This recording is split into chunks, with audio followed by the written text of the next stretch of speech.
அனைவருக்கும் வணக்கம். லட்சுமி பண்ணையில இருந்து உங்கள் மகேஸ்வரன் பேசுறேங்க. நம்ம ஆட்டுக்குட்டிகளுக்கு நம்ம ஃபார்ம்ல எப்படி வந்து பூச்சி மருந்துகள் கொடுக்குறீங்க, அது எப்படி அப்படின்னு ஒரு வீடியோ போடுங்கன்னு சொல்லி சப்ஸ்கிரைபர் கேட்டிருந்தாரு. அதுக்கான வீடியோங்க. நம்ம ஆட்டுக்குட்டிகளுக்கு எல்லாம் பாத்தீங்கன்னா சின்ன குட்டிகள் ஆகட்டும் பெரிய குட்டிகள் ஆகட்டும் சிரிஞ்சில தான் நம்ம கொடுக்குறோம். ரென்சிங் கன்ல நம்ம யூஸ் பண்றது இல்ல. சிரிஞ்சில பாத்தீங்கன்னா பூச்சி மருந்து இது பாத்தீங்கன்னா சின்ன குட்டிங்க ஒரு ஒரு மாசத்துக்குள்ள இருக்கிற குட்டிகளுக்கு நம்ம பாத்தீங்கன்னா 3 ml சிரஞ்சில கொடுக்குறோம்.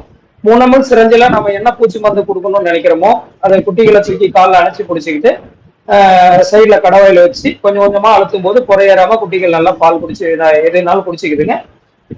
அதே மாதிரி பாத்தீங்கன்னா அதுக்கு அடுத்த சைஸ் குட்டிகளுக்கும் பாத்தீங்கன்னா பெரிய குட்டிகளுக்கும் சிரஞ்சி மட்டும் தான் வேறுபடும். இது பாத்தீங்கன்னா ஒரு 20 கிலோ சைஸ்ல இருக்கிற குட்டிகளுக்கு இதுல 10 ml சிரஞ்சில கொடுப்போம். இது கொஞ்சம் வாய் பெருசா இருக்கிறதுனால சிரஞ்சி உங்களுக்கு உள்ள வச்சு அழுத்துறதுக்கோ குறையாறாம இருக்காதுங்க. அதனால கொஞ்சம் நல்லா இருக்கும். இது 10 ml ஏன்னா சப்ளிமெண்ட் மருந்தும் சரி சப்ளிமெண்ட்டும் சரி கொஞ்சம் அதிகமா குடிக்கிற குட்டி வெயிட்டா இருந்தால இந்த குட்டிகளுக்கு கொஞ்சம் பெரிய சிரஞ்சில கொடுக்குறோம்.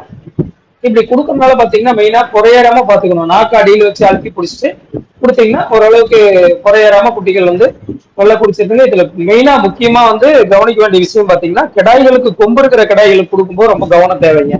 இப்படி காலை தூக்கி போடும்போது சப்போஸ் இடித்துச்சுன்னா ஏதாவது நிலையில் அடிபடுறதுக்கான வாய்ப்புகள் இருக்கு. அதனால அந்த கொம்பு வந்து நம்ம தொட செந்தில வச்சு அழுத்தி பிடிச்சிக்கணும். அந்த 2 காலுக்கும் செந்தில வச்சு கேப்ல வச்சு எப்படி கொடுக்குறோம்னு பாருங்க. இது பாத்தீங்கன்னா கொஞ்சம் பெரிய கடாய்களுக்கு அடுத்து 12 ml சிரஞ்சி 20 ml சிரஞ்சில் கொடுக்கலாம். இந்த கடாய் பாத்தீங்கன்னா ஒரு 5 மாச கடாய்ங்க. 5 மாச கடாய்க்கு நம்ம எப்படி கொடுக்குறோம்னு பாருங்க. அந்த கடாய்கள் வந்து 12 ml சிரஞ்சி நம்ம பெருசு யூஸ் பண்றோம். கால் வந்து தலையை திருப்பி அந்த ஒரு கால் செந்தில அந்த கொம்பு வச்சு அழுத்தி பிடிச்சி நம்ம கொடுக்குறோம். அப்படி கொடுக்கும்போது பாத்தீங்கன்னா உங்களுக்கு குறையறாம குடிக்கும். தலையை ஆட்டினாலும் நமக்கு எங்கேயும் அடிபடாது. கொம்பு இருந்ததுன்னா வயிற்றுல முட்டிடும், உயிர்நிலையில அடிபட்டுரும். அதனால இந்த கொம்பு கடாய்களுக்கு மட்டும் ரொம்ப சேஃபா இது மாதிரி நம்ம கொடுத்துட்டு நல்லா பாதுகாப்பா வச்சு இப்படி அழுத்தி பிடிச்சி கொடுத்துட்டு விட்டுருணுங்க. அதே மாதிரி முரட்டை கடாய்கள் மெயினா பாத்தீங்கன்னா கடாய்கள் வந்து அடம் பிடிக்கிற கடை பெரிய கடை ஒரு இது பாத்தீங்கன்னா ஒரு 50 கிலோ சைஸ் வருங்க. இந்த கடாய்க்கெல்லாம் பாத்தீங்கன்னா கொடுக்கும்போது ரொம்ப திமுறும், ஆளையே தூக்கி வெளியில தள்ளிடும், அந்த மாதிரி பிரச்சனைகள் வரும். இப்ப நம்ம எப்படி கொடுக்குறோம் அதுக்கு இந்த கடாய்கள் பாத்தீங்கன்னா 20 ml சிரஞ்சி நம்ம யூஸ் பண்றோம். இது கடாய்கள் கொடுக்கும்போது மெயினா கவனிக்க வேண்டிய விஷயம் என்னன்னா காலை தூக்கி போட்டு காலில் அணைச்சு கொடுக்கும்போது எவ்வளவு நாளும் கடை வந்து ஆடாதுங்க. இப்ப இப்படி காலை தூக்கி போட்டு தலையை ஒரு பக்கம் திருப்பிக்கிட்டோம்னா அந்த கடை எங்கேயுமே ஆடாதுங்க. இப்ப இது மாதிரி திருப்பி இது பாத்தீங்கன்னா இது நம்ம 20 ml சிரஞ்சி நம்ம யூஸ் பண்றோம்.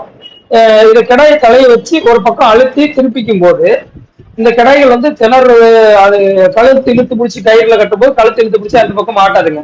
இப்ப பாத்தீங்கன்னா ஃபுல்லா போயிடுச்சுங்க. கொஞ்சம் கொஞ்சமா குறையேறாம அழுத்திடணும். அதான் மெயினா பாக்குறது குட்டிகள் இலை குட்டியாகட்டும் கடாயாகட்டும் குறையேறக்கூடாது. இது மாதிரி பாதுகாப்பு முறையில நம்ம கொடுக்கணுங்க. இப்படி கொடுக்கறதுனால பாத்தீங்கன்னா நமக்கு போதுமான அளவுக்கு மருந்து கரெக்டா போய் சேர்ந்துருங்க. அதுக்கு அடுத்தபடியா குட்டிகளுக்கும் எவ்வளவு பெரிய குட்டியா இருந்தாலும் நம்ம கொடுக்குற பூச்சி மருந்து முழுமையா வந்து குடல் வரையிலும் சென்றடையும் குறையேறாம இருக்கிறதுக்கு இது சிறந்த வழிங்க. இது மாதிரி பயனுள்ள தகவல் தெரிஞ்சுக்கணும் அப்படின்னா நம்ம சேனல் சப்ஸ்கிரைப் பண்ணிக்கங்க. வீடியோ பார்த்த அனைவருக்கும் நன்றி, வணக்கம்.